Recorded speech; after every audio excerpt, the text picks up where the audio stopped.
can just give you a bit of background about me on this topic. So my personal experience led me to this topic, which I'll tell you a bit about later. I write and research a lot on social sciences, and my papers on the Social Science Research Net are in some of the top 10% downloads, and ethics was my favorite topic at university. So this is a two-part presentation. Part one is about indoctrination, demoralization, climate change fears, and Alberta's workforce. This is about the tar sands campaign and climate change, and it was a presentation for the Canadian Mental Health Association Alberta Division, where I was an invited speaker who got cancelled at the last moment because it was apparently not politically correct. But now, as the Alberta inquiry has been released, we do know that there actually was a multi-million, if not multi-billion-dollar campaign against Alberta's resources, and that's relevant to this topic because healthcare costs a lot of money. Part two will be about the COVID lockdown and the climate connection. You are the carbon footprint, and NetZero HealthCare means MAiD4You, and I will show you why I think that. So in part one, I'll let you read this at your leisure because these slides will be posted, but this is an overall description of what happened, in my view, in the tar sands campaign. And what happened to me that caused this personal experience is that my brother suddenly became very ill with PSP, progressive supranuclear palsy, and it is a very aggressive cousin of Parkinson's disease. And at that time, MAiD legislation had just been introduced in Alberta, and he opted for it. But I ended up suffering psychologically, emotionally, after being with him at the end of his life. So I went to a psychologist for a little help. And while I was there, they asked what I did, and I thought, wow, if I tell them that I work with Friends of Science on climate change, they'll think I'm a climate change denier. But fortunately, I had a psychologist who actually knew Ross McKittrick from the University of Guelph, and so she knew that there was a legitimate dissenting point of view on climate change. So I thought, wow, that's a great relief. And then she said, well, what things bother you? And I said, well, the tar sands campaign. Then she really looked at me like, wow, do we really have a kook in the room? And I realized that probably things about climate change and the tar sands campaign are completely outside the sphere of mental health helpers in Alberta and social workers. And so this led me to put together this presentation, which I'll just blow through rather quickly. Unemployment is deadly. Being ostracized is the kiss of social death. The unemployed suffer from a lack of purpose, exclusion from larger society, and relative social isolation. And I think that you can also associate those with the COVID lockdowns. The foreign-funded tar sands campaign is decimating Alberta's workforce through despair, public denigration, and demoralization. Now look at all the money and jobs that were to come from the oil sands. So the oil sands were forecast to employ almost 1 million people by 2035 and to bring in $2.1 trillion in economic stimulus to the country. So, and billions of dollars in taxes. I won't read all the details. So you can see that economic decline equals a spike in suicides. And so the Alberta suicide rates in 2015 went way up, as you can see that the economic fortunes of Alberta went way down. Now, activists have promoted this notion that there's a just transition going on and that any day now we're all going to be running off wind and solar, but people who actually work in the business know that wind and solar is that tiny thin orange line on top of that stacked graph, and all the rest of it in the big red, green, and gray, that's oil, gas, and coal. So this is a counterfactual thing. The world runs on oil and uses 1 cubic mile of oil every year and 3 cubic miles of oil equivalent energy. So you have a number of these experts working in the oil sands, for instance. Oil sands team leads usually have a PhD and 10 years of experience. And you can see that Canada is one of the major producers of oil in the world, and Alberta is one of the major producers within Canada of oil. But in contrast to this expertise in these facts, there's an activist psychologist in the States who claims that our house is on fire. And she started the Climate Mobilization Project, which works closely with Greenpeace. And of course, child activist Greta Thunberg came here. She's backed by carbon offset moguls, running a social engineering project, telling people that our house is on fire. And the Rethink Alberta campaign intended to smear Alberta oil sands workers to Albertans and Canadians, as well as to international tourists and other businesses. This is Michael Marks with his Rethink Alberta campaign, just as they're about to launch. So the Alberta Narratives Project is something that has happened during the NDP administration. They hired this fellow named Climate George Marshall. I won't read all this, you can read it yourself. They hired this fellow, Climate George Marshall from the UK, to come here and give roundtable talks to Albertans, telling them that there wouldn't be any more oil and they all better figure out a new job. They trained hundreds of people to do these roundtables, and this is indoctrination and denigration and counterfactual, but Alberta taxpayers had to pay for it. And in fact, you can see that Canada's GHG emissions constitute a tiny part, and yet you can see in the appendix of the Alberta Narratives Project that they actually are saying Alberta is the 8th largest producer of oil and gas in the world and produces 80% of Canada's crude oil and 72% of our natural gas. Makes a large contribution to government revenues, paying $500 million in annual royalties. And in times of high world prices, royalties have exceeded $8 billion. Wouldn't that be helpful for the healthcare system right now? You can thank these people for bringing Climate George Marshall here and funding that program, but I'll let you do that in your leisure. Now, Canada's resource riches were recently evaluated by Robert Lyman, who wrote an article for us at Friends of Science. We have $21 trillion in gross value at market prices right now. So that would be $13 trillion net. So how much is that? If you could spend $1 million a day, it would take 35,600 years to spend 13 trillion. With 13 trillion, you could pay off Canada's national debt 13 times. With 13 trillion, you could give every person on the planet $1,733. And with 13 trillion, you could give every Canadian $342,000. So you think we could get ourselves out of the healthcare mess? Probably. So when people tell you net zero, that's not what the experts predict. You can see here that the US EIA predicts a boom in oil consumption, and that is going to be mostly in the emerging nations, but we're certainly not going to be reducing oil consumption.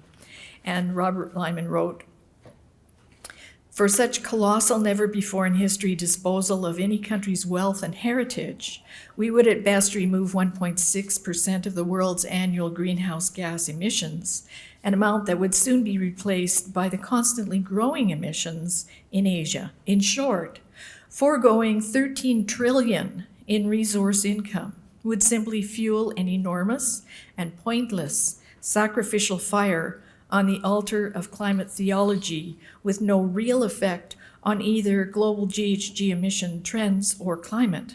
Think of that the next time someone tells you that achieving net zero would be good for Canada. And now we go into the second part of my presentation, which is really about how does this connect to the healthcare system.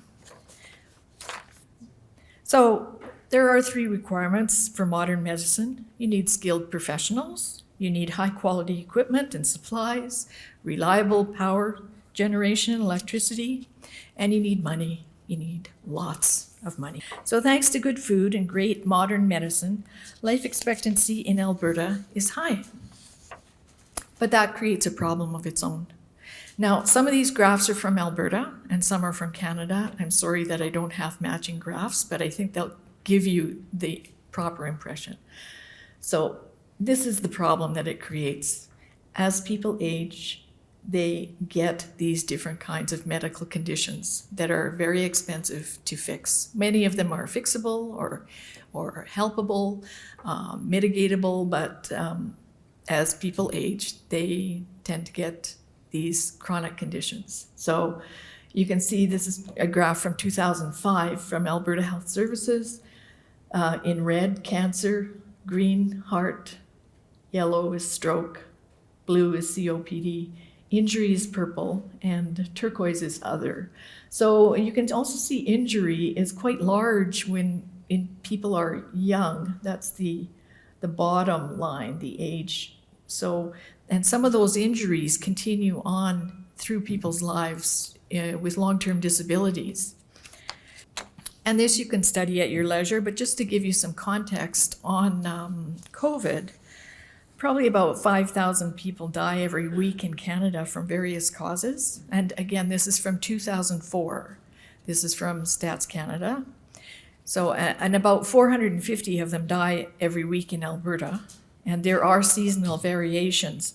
But this chart shows annual deaths by cause, age, and these numbers are from Stats Canada. So that kind of gives you, a sense that, yeah, there's a lot of different healthcare needs out there. Here's a problem that most nations are facing, but certainly Alberta is facing it, that healthcare is the province's largest expense. And healthcare makes up 43% of the total operating costs. With budget 2019, the province is increasing the budget by $200 million, bringing the overall operating spending to $20.6 billion a year. And as pointed out before, health costs rise with age, and another problem is that fewer people are contributing to the tax pool. So the long-term healthcare costs of injuries are also significant. So the results of injury in 2018, this is from Parachute, Smart Risk of Canada.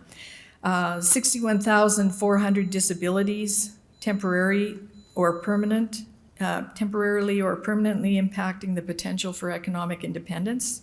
So that means those people would need healthcare helpers. Over almost 250,000 hospitalizations, 4.6 million ER visits. The cost of mental illness in Canada is very high, 51 billion. And it says in the bold point here, a small proportion of all healthcare patients account for disproportionately large share of healthcare costs. Patients with high mental health costs incur over 30% more costs than other high-cost patients. So, in fact, this is happening in all Western countries, that the health service expectations in Western societies have exceeded financial means. Now, there's another problem that's happened is that the medical community has started to conflate climate and healthcare. So this editorial just came out in The Lancet, and the title is Climate Crisis and Cancer, the Need for Urgent Action.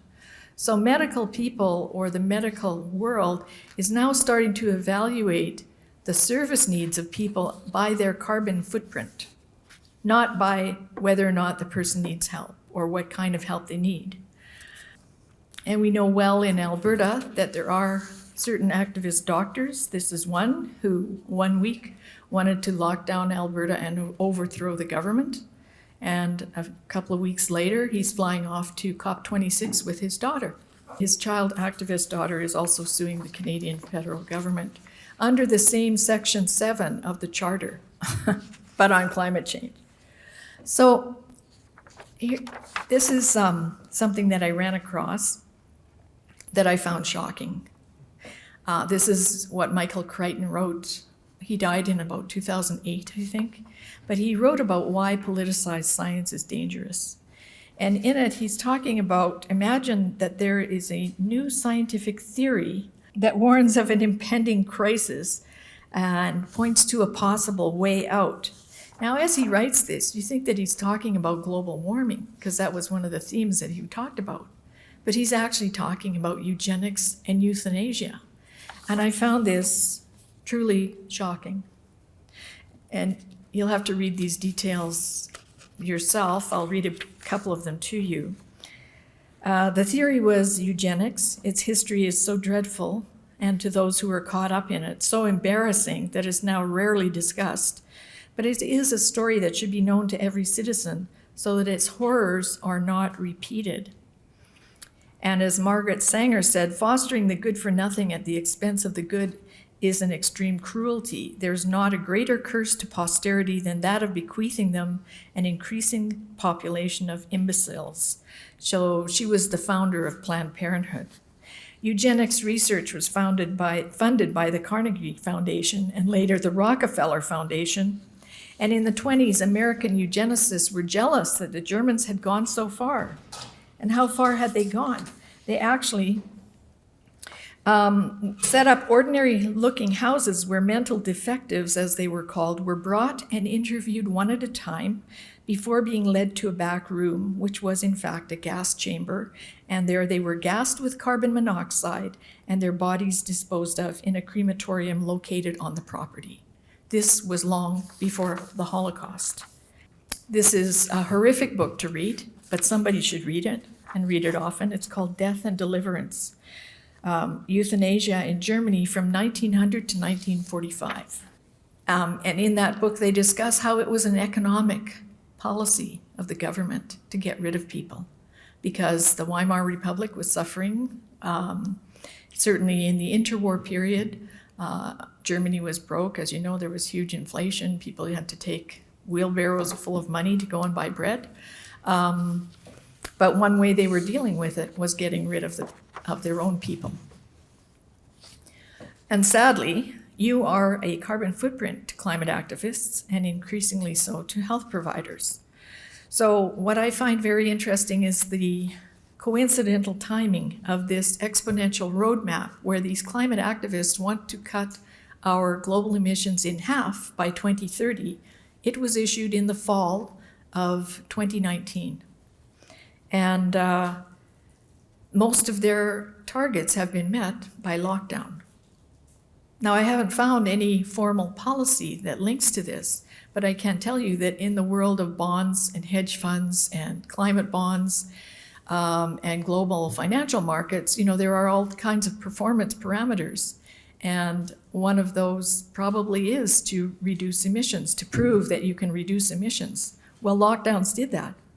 And the healthcare system is jumping on board with healthcare's response to climate change, a carbon footprint assessment of the National Health Service in England.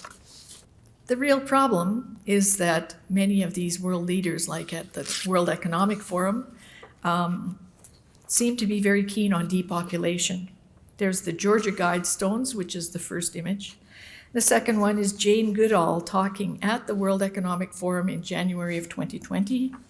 And she said, all these environmental things we talk about wouldn't be a problem if there was the size of population that there was 500 years ago. The world population 500 years ago is estimated to be between 420 and 540 million people, or 6.7 billion fewer people than today. Now, you can also watch this video at your leisure. In 2018, The Lancet came out with a climate change report where they were promoting carbon trading, renewables. Whatever happened to improve healthcare, sanitation, nutrition for people around the world. And interestingly, healthcare uses a lot of energy. And so now they're talking about overdiagnosis is increasing the carbon footprint of healthcare. Now, certainly in healthcare, there may be times when doctors, sort of make a broad slate of treatment recommendations or diagnostic recommendations that maybe a person doesn't need. But a lot of times you don't know that a person doesn't need them until after you have them. Like if you say, well, let's not send them for an MRI because that uses up a lot of greenhouse gases or creates a lot of greenhouse gases, you might be missing something that the MRI would reveal. And interestingly enough, of course, as we've discussed, lockdowns and isolation increase depression. And we know what happens when people get depressed. when people get depressed, when they're locked down. Here's this poor woman who was facing another retirement home lockdown, 90-year-old, chooses medically assisted death. And her family applauded. And this was before Bill C-7 had been revised. Her family said she chose a medically assisted death after she declined so sharply during lockdown, she didn't want to go through another isolation this winter. So this is a report that the federal government put out. It's from the Parliamentary Budget Officer. And they're looking at the cost estimate for Bill C-7. They're not actually looking at the cost estimate, they're looking at the savings. And in this summary table, I'll just read the short summary. The predicted gross reduction in healthcare costs amount to $109.2 million, while the cost of administering MAiD is estimated at $23.2 million. Thus, the difference between the two represents a net cost reduction for provincial governments of $86.9 million. Now, the problem with MAiD, medical assistance in dying, is that it just has now become quite easy. The new legislation makes MAiD quite accessible to anyone, to people who are depressed, lonely, and isolated. And in this commentary on The Conservative Woman from Britain, she's talking about Canada, which shares our common law heritage, legalized euthanasia and suicide in 2015 for those with foreseeable death. So even for my brother with his progressive disease, his disease was not deemed to be foreseeable death, because people with PSP can live on for 8 to 12 years in a wheelchair with a feeding tube, but he did not want to live that way. They note here that by 2020, the number of MAiD deaths had risen to almost 8,000, representing 2.5% of all deaths in Canada.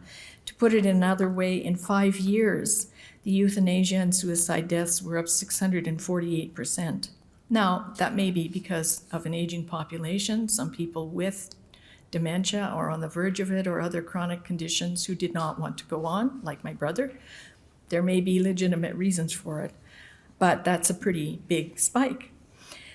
And the data was gathered from reports submitted by medical practitioners who kill their patients, and it makes a truly depressing reading. It confirms that of the almost 8,000 people who died by lethal injection, 1,400, or almost 1 in 5, cited loneliness as a reason for their decision. Their misery was no doubt compounded by the isolation experienced during COVID restrictions. So this is my brother, Glenn Stirling. My brother chose MAiD. He granted me permission before he died to talk about his circumstances. He was a retired chiropractor. He was a health and fitness buff all his life. And suddenly around 2014, he suffered from unexplained falls and visual rigidity. In 2016, he was diagnosed with progressive supranuclear palsy. It's an aggressive cousin of Parkinson's, and in June of 2017, his life was ended by a physician through the Medical Assistance in Dying program. But I want to say, next slide, please, that in that time, in those many months before that, Alberta Health Services did all they could to help my brother live, and I thank them all. They gave him detailed medical diagnosis with MRI, PET scans, blood work. He got excellent care by the neurosurgeons at the Foothills Medical Center. He got weeks of rehab care at the Sheldon Schumer Center with very compassionate people. He got consultation with social workers, occupational therapists, and psychologists. He had a thorough review by medical doctors and social workers, and they did all they could to help him live. And we know that many people who have near life-ending disabilities still find a way to live on. not everybody wants to leave just because their life changes in a drastic medical way. And I don't think anyone will ever get the care that my brother did again. And I think that if anything, people will be encouraged to take the MAiD route to deal with their medical conditions, whether encouraged by their doctor or their caregiver who maybe won't have any social supports to help them out, or whether they will feel that they're a burden to their family or society, or whether that will just become the way out. If you're in chronic pain, then that will be the way out. And I don't think that you'll have rounds and rounds of visits with a psychologist making sure that you're not just suicidal and you want the government to take care of you. Because if that was the case in my brother's case, then they would have done everything they could to save his life. And unfortunately, lockdowns have decreed medical assistance in dying without consent for many people. And these are some items from Stats Canada, like the impact of colorectal cancer screening interruptions. They figure that 540,000 missed screenings could lead to approximately 10,000 people with various kinds of cancers going undetected in 2020. Then this could result in nearly 440 colorectal cancer deaths in the long term. The effect of COVID-19 on physical activity among Canadians and the risk of cardiovascular disease.